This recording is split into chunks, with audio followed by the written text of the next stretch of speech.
তেলিয়ামুড়া বিধানসভা এলাকার চলমান পরিকাঠামোগত উন্নয়নমূলক কাজগুলো সরজমিনে পরিদর্শন করলেন এলাকার বিধায়িকা ও ত্রিপুরা বিধানসভার মুখ্য সচেতক কল্যাণী সাহা রায়। তিনটি গুরুত্বপূর্ণ প্রকল্প ঘুরে দেখে সন্তোষ প্রকাশ করেন তিনি।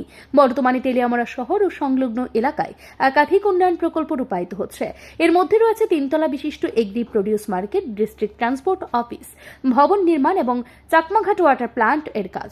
এই প্রকল্পগুলোর কাজ কেমন চলছে, গুণগত মান বজায় রাখা হচ্ছে কিনা আর কবে নাগাদ সম্পন্ন হবে তা খতিয়ে দেখতে বিধায়িকা পরিদর্শন করেন সংশ্লিষ্ট স্থানগুলি। তার সঙ্গে ছিলেন দলের দায়িত্বপ্রাপ্ত কর্মকর্তারা, প্রাক্তন পুর পরিষদের চেয়ারম্যান নিতিন সাহা, তেলিয়ামুড়া ক্রিকেট অ্যাসোসিয়েশনের সচিব নন্দন রায় প্রমুখ। আপনারা জানেন, যেহেতু তেলিয়ামুড়ার ছেলে আপনারা, তেলিয়ামুড়াতে উন্নয়নের যজ্ঞ চলছে এবং এখন 3টা প্রজেক্ট, যেটি অনেক বড় বাজেটের 3টা প্রজেক্ট এখন চলছে।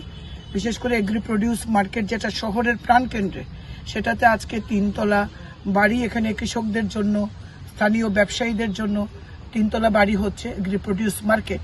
সেটা আজকে আমরা 3 তলার ছাদ হয়ে গেছে। আজকে আমরা ডেভেলপমেন্টের কাজ দেখতে বেরিয়েছি। আমরা খুশি যে এজেন্সি মাত্র 1 বছরও হয়নি যে এতখানি কাজ দ্রুততার সঙ্গে করছেন এবং কাজের গুণগত মানও আমরা দেখলাম। আমাদের সঙ্গে এগ্রি প্রডিউসার মার্কেটের চেয়ারম্যান যেমন ছিলেন, তেমনি আমাদের মন্ডলের যারা আমাদের কার্যকর্তারা, যেখানে ভাইস প্রেসিডেন্ট আছেন, জেনারেল সেক্রেটারি আছেন, সেক্রেটারি আছেন, নীতিনবাবু, নন্দনবাবু, গোপালবাবু, সুমনবাবু, এদের সবাইকে নিয়েই আমরা বেরিয়েছি। এটা আমাদের দায়িত্ব, ভারতীয় জনতা পার্টির সরকার।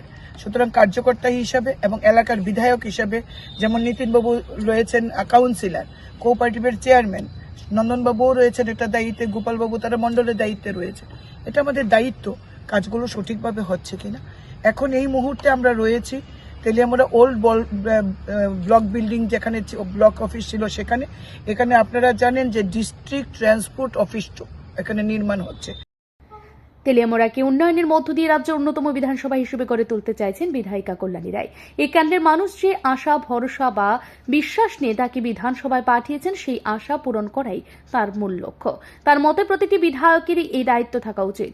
পরিদর্শন শেষে বিধায়িকা কল্যাণী রায় বলেন, এই কাজগুলো সময় মতো এবং গুণগত মান বজায় রেখে হচ্ছে কিনা সেটা দেখা আমার দায়িত্ব। তেলিয়ামুড়া বিধানসভায় ধারাবাহিক উন্নয়ন চলছে। বাস্তব ভিত্তিক রূপায়ণের মাধ্যমে আগামী দিনে এই এলাকা আরও উন্নত হয়ে উঠবে। এই ধরনের নিয়মিত নজরদারি উন্নয়ন প্রকল্পগুলোর সফল বাস্তবায়নে গুরুত্বপূর্ণ ভূমিকা রাখবে বলে আশাবাদী স্থানীয় বাসিন্দারা। ব্যুরো রিপোর্ট, ঋদ্ধি নেটওয়ার্ক।